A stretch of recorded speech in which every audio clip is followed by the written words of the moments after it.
Welcome to Mornings with Patricia. Happy Thursday. Well, it's actually Wednesday afternoon, about a little after 4. I got home less than an hour ago. I've had the extreme pleasure of being able to work full time for the past few days, and will probably work most days full time until the 3rd. So, from a 3-hour job to full time, what a blessing to be at the school with the teachers and the students to have really enjoyed it. So, and we'll really enjoy going back to my 3 hours a day too. Whatever. Today I want to talk about what to expect when you're expecting. So, if if you've been pregnant in the last what 25, 30 years or so, you'll know that that was or is a title of a book about pregnancy. I am not talking about pregnancy today, but I kind of am a little bit, because expectation makes us full, doesn't it? And I think expectation, fills us up kind of like pregnancy. So if you've ever been pregnant and had a baby, you just see this go by stages. And I always say to people, learn how not to expect, but you need to know what to expect when you're expecting. So, so we're the creator, correct? And we have the ability to create anything we want. But when you're in expectation, you're not coming forth as the creator. You're coming forth as someone who wants to receive, and that's wonderful. But you think that somehow these things are outside of your purview, outside of your control.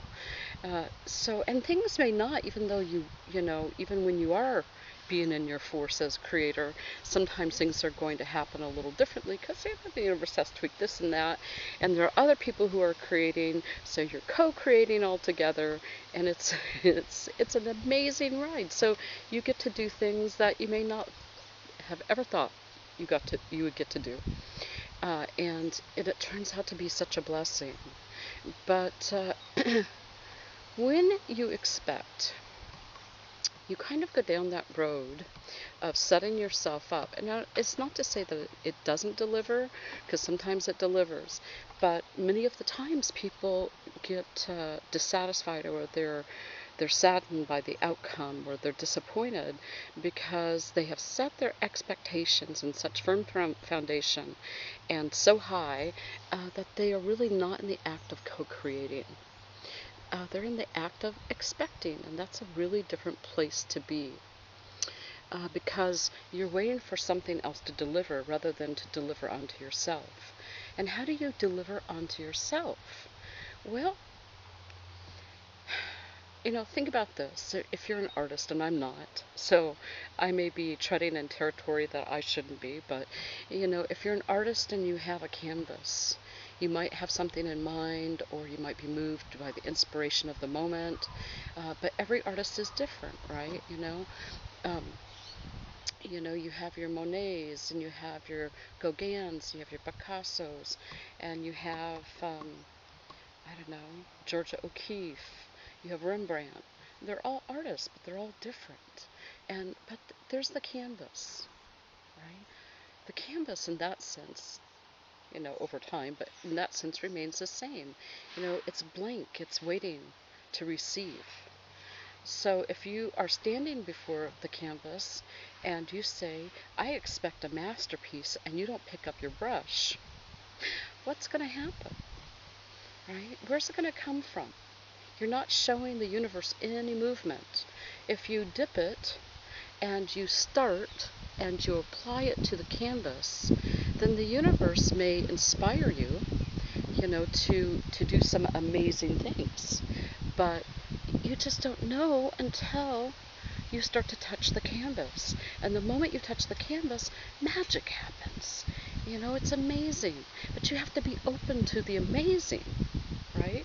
When you expect, then you aren't open to the amazing. You said, here are the parameters, and I'm really not going to do anything. I might do a little something, but I'm really not going to do anything other than sit here and expect the universe to deliver. Um, so I think it's a really interesting road that we go down. So what can you expect when you're expecting? Well, you can expect that for the most part, probably it's not going to turn out the way you expected it to. Because in some ways, expectation is sort of a passive state. You'd think it's active, right? You'd think it's an active state, but it's not. It's sort of a passive state where the only thing that's really active is your expectation, right? You're probably really not using your imagination to create all possibilities. You're not allowing your life to be an open door for anything to enter. I mean, we don't know. Or you're not letting it be a door for entry. So you never know what goodness is going to knock. One of the things, oh, I love this. I love this.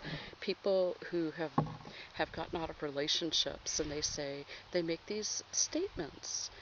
Um, I'm never going to blah blah blah. I'm not interested blah blah blah. And they're so definitive about what they're not going to do, what they're going to do, what they're so set about. Uh, And imagine when I have conversations with them that I invite them, yeah, okay, but sure, I hear you, and I acknowledge that's where you're at, but what if um, somebody knocks on your door and he or she is not what you expected, but given the chance, they go way beyond your wild imagination. And when they do that, all these worries that you built up over a past relationship, or the experiences you've had in a past relationship that you've built up onto a future one, goes out the door, right? I say make a list of what you want in a partner, but be open to the knocking. Same thing with careers. Same thing with, if you want to travel, whatever it is, just be open to all the possibilities. You just never know what's going to happen. I cannot even tell you. Let's see, where was I at a year ago? It is September. Oh, I was just getting ready to go to India. So this time last year, I would have never, ever, ever thought that I would be working in a school, and I'm planning to go back to school to do my master's in teaching. I would have never thought about that. And as you well know, the first part of the year, I I expected to get a job. I was in expectation mode. And it took a really long time to get to my happiness, to get to the place where I look out every day at these kids and these teachers. Whew, I hope I don't cry. And my heart is so full. I am in such awe of the teachers and staff, and I am in such, amazement that these kids can even show up every day, right? It doesn't matter. It doesn't matter what kind of a day, you know.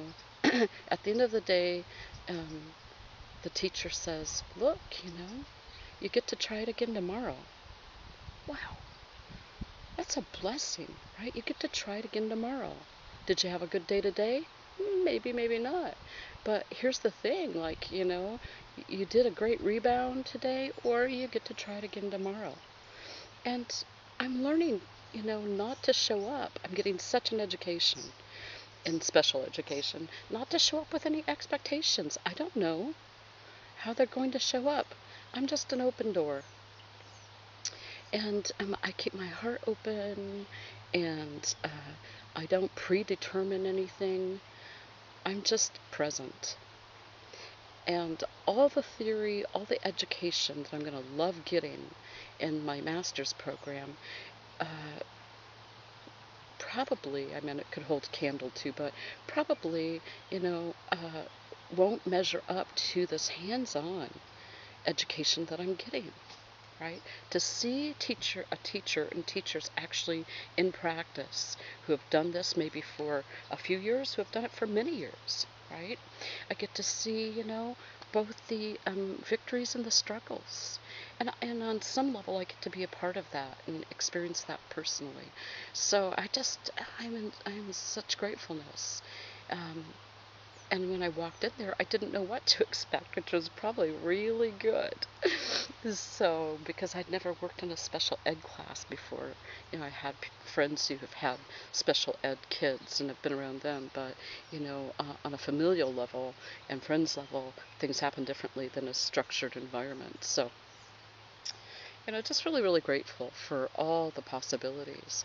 So, what I'm going to invite you to on your beautiful, what can we say, terrific Thursday, tantalizing, terrific Thursday, is to let go of your expectations and step into the field of possibilities. Because that's really when you go beyond the third dimension. That's when you go beyond your five senses and you step into the world of possibilities and say, all things are possible with the divine. Everything is possible out here. So I choose, the positive possible. I choose that which uplifts and supports me and others. Um, and I'm not going to predetermine my day. I don't know how this is going to turn out, but I know it's another fantastic day to have experiences.